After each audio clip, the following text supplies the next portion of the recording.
ഈശോയിൽ ഏറ്റവും സ്നേഹം നിറഞ്ഞവരെ, ഈ നോയമ്പ് കാലത്തിൽ ഒരു ചിന്ത നിങ്ങളുമായി ഞാൻ പങ്കുവയ്ക്കട്ടെ. ജീവിതത്തിൽ ദുഃഖങ്ങളും നിരാശകളും ഇല്ലായ്മകളും ഉണ്ടാവുക സ്വാഭാവികമാണ്. ഇതിൽ നിരാശപ്പെട്ട് ജീവിതം നശിപ്പിക്കുന്നവരാണ് ഇന്നേറെയും. എന്നാൽ ദുഃഖങ്ങളും ദുരിതങ്ങളും ഇല്ലായ്മകളുമെല്ലാം ദൈവത്തിൽ ആശ്രയിച്ച് ജീവിക്കാനുള്ളതാണെന്ന് ചിന്തിക്കുന്നവർക്ക് പ്രത്യാശയോടെ ജീവിതത്തെ മുമ്പോട്ട് നയിക്കാനാകും. ഇക്കൂട്ടർ വിപരീത അനുഭവങ്ങളിൽ പോലും പ്രത്യാശയോടെ ജീവിതത്തെ നയിക്കും. അവർ ഒരിക്കലും തളരുകയോ പതറുകയോ ഇല്ല. ധാർമ്മിക മൂല്യങ്ങളൊക്കെ കാറ്റിൽ പറത്തി മനുഷ്യജീവൻ പോലും ദൈവത്തിന്റെ അമൂല്യ ദാനമാണെന്ന് കാണാതെ അവരെ നശിപ്പിച്ച് മനസാക്ഷി മരവിച്ച ഈ കാലഘട്ടത്തിൽ ഞാനും നിങ്ങളുമൊക്കെ ഇങ്ങനെ ചിന്തിക്കാൻ സാധ്യതയുണ്ട്. എന്തിനാണ് പുണ്യങ്ങളൊക്കെ ചെയ്യുക എന്ന്? ഇതിനുള്ള ഉത്തരം വിശുദ്ധ മത്തായിയുടെ സുവിശേഷം 5-ാം അധ്യായം 3 മുതൽ 12 വരെയുള്ള വാക്യങ്ങൾ അഷ്ടഭാഗ്യങ്ങളാണ്. നമ്മുടെ വിശുദ്ധിക്കും പുണ്യത്തിനും നന്മയ്ക്കുമെല്ലാം സ്വർഗത്തിൽ സമ്മാനമുണ്ടെന്ന് ഈ വചനം നമ്മെ പഠിപ്പിക്കുന്നു. 3-ാം വാക്യത്തിൽ പറയുന്നു, ആത്മാവിൽ ദരിദ്രരായവർ ഭാഗ്യവാന്മാർ, സ്വർഗരാജ്യം അവരുടേതാണെന്ന്. ദരിദ്രർ എന്ന പദം സൂചിപ്പിക്കുന്നത് പരിമിതികൾ ഉള്ളവരെയാണ്. ആഹാരം, വസ്ത്രം, പാർപ്പിടം, സമ്പത്ത് എന്നിവയില്ലാത്തവർ ദരിദ്രരാണ്. എന്നാൽ ആത്മീയ ദാരിദ്ര്യമെന്നത് ഇല്ലായ്മയിലും ദൈവത്തിൽ ആശ്രയിച്ച് ദൈവവിശ്വാസത്തിൽ സമ്പന്നരാകുന്നവരാണ്.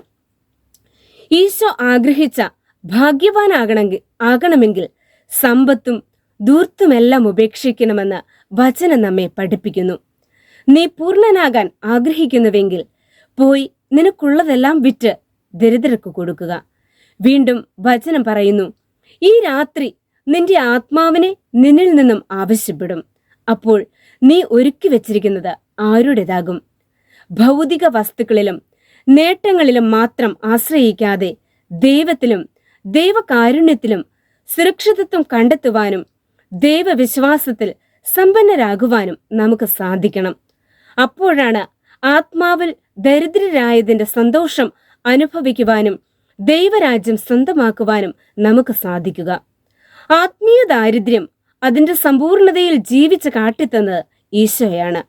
തന്റെ ജനനം മുതൽ കുരിശുമരണം വരെയും ദാരിദ്ര്യത്തിന്റെ മഹത്വം ഈശോ ജീവിതത്തിൽ അനുഭവിക്കുകയും നമുക്ക് കാണിച്ചു തരികയും ചെയ്തു.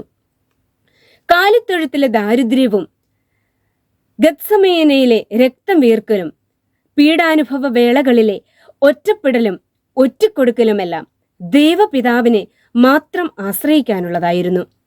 കഴിയുമെങ്കിൽ ഈ പാനപാത്രം എന്നിൽ നിന്നും അകറ്റിത്തരണമേ, എങ്കിലും എന്റെ ഇഷ്ടമല്ല അങ്ങയുടെ ഹിതം നിറവേറട്ടെ എന്ന് ചങ്കൂറ്റത്തോടെ പറഞ്ഞ് ദൈവപിതാവിനെ പരിപൂർണമായി ആശ്രയിക്കുന്ന ഈശോ.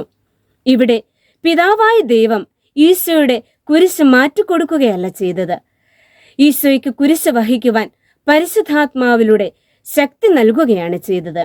അതിനാൽ പ്രിയമുള്ളവരെ, ഇല്ലായ്മകളും ദുരിതങ്ങളും രോഗങ്ങളുമൊക്കെ ഉണ്ടാകുമ്പോൾ ദൈവത്തിൽ ആശ്രയിച്ച് മുന്നോട്ടു പോകുവാൻ ദൈവം നമുക്ക് കരുത്തേകട്ടെ. ആത്മാവിൽ ദരിദ്രരായി സ്വർഗരാജ്യം സ്വന്തമാക്കുവാൻ ഈ നോയമ്പുകാലം നമുക്കും ശക്തിയും പ്രചോദനവുമേകട്ടെ എന്ന് ആത്മാർത്ഥമായി പ്രാർത്ഥിക്കുന്നു. ദൈവം നമ്മെ ഓരോരുത്തരെയും സമൃദ്ധമായി അനുഗ്രഹിക്കട്ടെ. ആമേൻ.